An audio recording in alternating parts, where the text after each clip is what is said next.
ดีสาขาประเสริฐหลับเบี้ยเที่ยงหนองนพคุณหนองกันเอ้ยพระโมทนาบุญญาณพอย่อมเมพี่น้องพุทธศาสนิกชนพ่อแม่อ่านหนองเพียงแค่ห้องสู่ปู่สู่คนบ่เองได้ปานกันเด้อพี่น้องเอ้ยตอนนั้นท่านทำเป็นในชีวิตเด็กครูบาอาจารย์นำกันเกิดบุญนำกันพี่น้องไม่เมื่อยหรอบ่ได้เกิดมาพอพระพุทธศาสนาได้มีโอกาสทำบุญให้ทานเป็นว่าอาการทานคือการให้แล้วใจสุขเป็นว่าแม้จะทุกข์ใครเห็นนั้นเป็นสงสารแม้จนทรัพย์แต่รวมกินนั้นคิดทำทานอีกไม่นานผลบุญส่งผลจะได้ดีได้คำหนึ่งเป็นว่าการทำบุญให้ทานมีสองสามีภรรยาคนนึงเมื่อนั้นเป็นว่าเป็นมือนักพัฒนาวันนั้นเนาะนักคัตเลิกมีงานมาหอระศพสมโภชในเมืองนะพอดีมีนายคนหนึ่งกับภรรยาเสว่านายปุณณะนายปุณณะเป็นคนทุกข์คนยากต้องไปไถนาซัมมาอาชีพก็เลยต้องไปไถนาเลี้ยงประทันน้องไม่อยากสีสะดุดแล้วดิไม่อยากสีเศร้าดังเลี้ยงว่าท่านบอกเพราะฉะนั้นเองนายปุณณะคนนั้นก็เริ่มไปไถนาพอดีในสองของคนนั้นประธานเสนาบดีหลวงพ่อภาษาลีโยได้ต่อนิโรธออกจากสมาบัติใหม่ๆเลยเรียกว่าคุณไอ้น้อสิมีบุญมีวาสนาก็เลยเรียกไปเห็นนายปุณณะกับภรรยาพอดีก็เลยเดินข้ามไปตัวเกี่ยวบาปเกี่ยวน้ำเกี่ยวโรคไปเห็นนายปุณณะกำลังไถนานายปุณณะเรียนเลยก็เลยว่าไถก่อนไถไว้ก่อนไถไว้แล้วพระพุทธเจ้าประสงค์ต้องการสิ่งใดน้อพระพุทธเจ้าประสงค์ต้องการสิ่งใดจะมาอย่างที่ใดมาโปรดปรานที่ใดมาที่เดียวให้บุญมาก็เลยถวายมาถวาย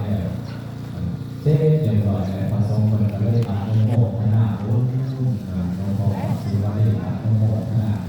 เต้าถึงจะเป็นพระราชาผู้เป็นที่รักกำลังเป็นเจ้าอย่างนำกินมาเรามาส่งโปรดให้ได้ดูมาส่งโปรดให้ได้มาบอกมาเป็นมาการข้ามาเจอนายมาโปรเจหลวงพ่อภาษาที่รู้กำลังปีพาจากหอภาษาอันว่าข่าวที่เราเป็นสามีเป็นที่รักไปหน้าเรือพี่น้องเด้อแล้วมันก็เลยอนุโมทนาโอ้ยอยากตัวดาวเป็นไงต่อเข้าไปองค์อาหารมาอีกเนาะเข้าไปองค์อาหารอีกเนาะก็นั่งดีนี่เลยบอกผู้เป็นสามีว่าดูก่อนนะที่คุณนะอย่าเพิ่งว่าด่าน้องอีกวันนี้เรามีเส้นของบุญใหญ่ครับต้องทำสิ่งทำดีของพ่อภาษาลีโอไม่ด่าน้องอีกที่คุณนะก็ได้ทำบุญกับพระภาษาลีโอเหมือนกันสองสามีภรรยากันเลยสนทนาการกินของกินน้ำกินเหลือไปเล่นนอนพักผ่อนนอนกายนอนใจมาสองสามีภรรยารับประทานอาหารเสร็จแล้วก็เดินนอนพักผ่อนกายผ่อนใจจะเดินสุขจะเดินนอนเราก็อยากจะทำบุญเนาะอยากจะทำบุญถึงคนอะไรจะติดสิ่งของลูกเล็กๆอยากจะบูชาผ้าใจดอกไม้ถูกอยากจะขอก็จะเป็นฝ่ายหรืออยากจะมาเป็นเจ้าภาพด้วยบริวารย่อมแก่ใดน้อยอย่างใดเท่าใดเพราะมันซื่อๆต้องบูชาน้ำตกบูซื่อๆภาษาชีพต้องบูชาเป็นพอใครว่าแก่ใดน้อยอย่างใดใดน้อยหลวงพ่อเนี่ยเนาะเชิญเจริญกันตาเชิญเจริญพรรวมเลยถ้าบุญตัวนี้ก็ได้แม่ด้วยสิยอดร่มตูก็ได้ยอดร่มตูแล้วก็เอาบุญดอกไม้บุญเทียนมาใส่ที่โบสถ์แทนพ่อแม่ดูทา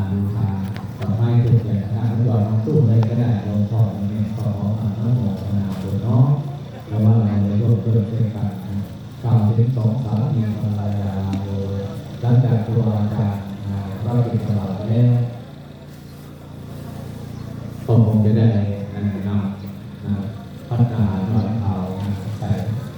เราเพียงเนาะคงจะไม่มีการถวายอะไรขอเจริญ